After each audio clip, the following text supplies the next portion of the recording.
For decades, working at ISRO has been considered one of the biggest dreams for engineers and scientists in India.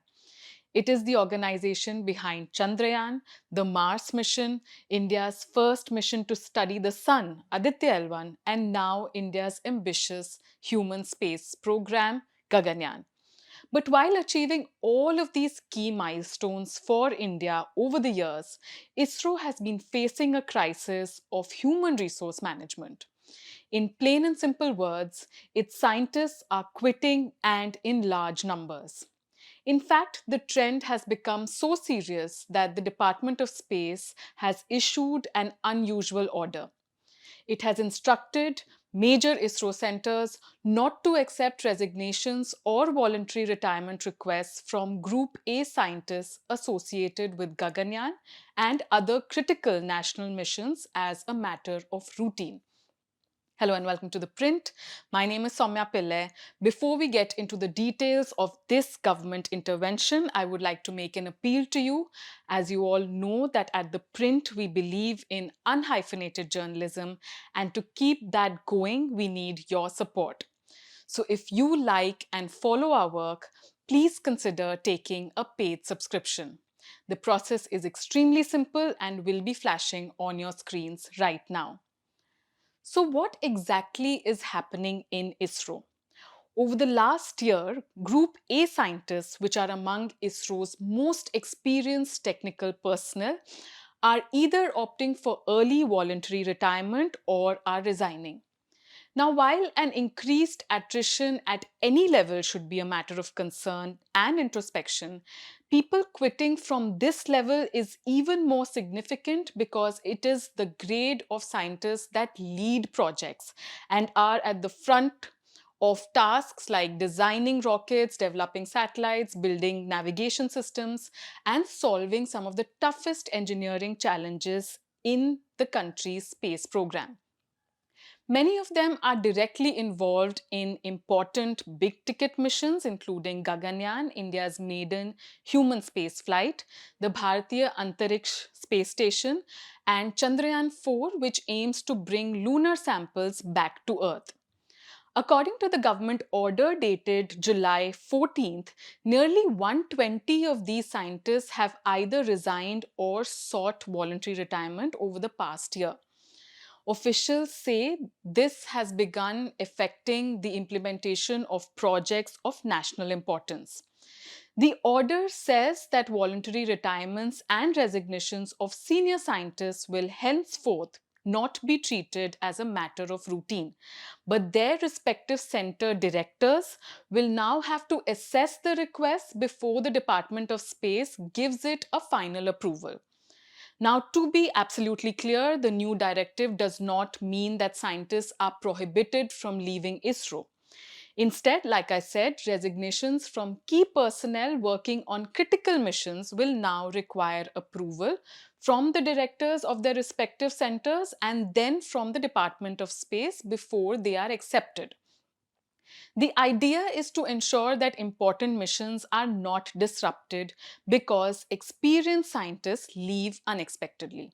Also, the figure of 120 resignations is only an estimate from the senior level of the space agency. The total number of resignations and early retirements could be much higher.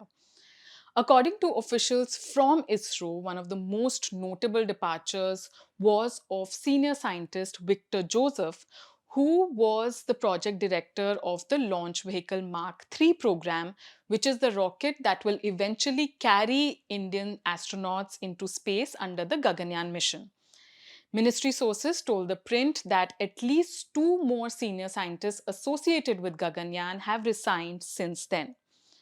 But the bigger question to answer is why these scientists are leaving one of the most prestigious organizations. Until recently, ISRO dominated almost every aspect of the country's space activities.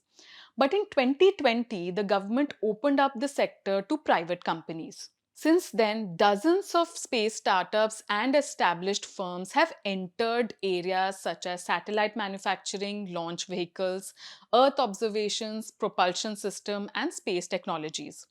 In 2023, the government also officially released the much awaited Indian space policy, which officially opened up the sector for private players in India.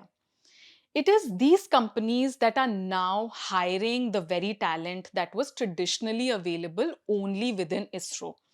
Scientists who recently left the organization say that these companies offer significantly higher salaries, faster career growths, more flexible work culture, and greater opportunities to work on cutting edge technologies. For younger scientists, especially, private firms often provide compensation packages that ISRO simply cannot match under government pay scales. Money, however, is only part of the story.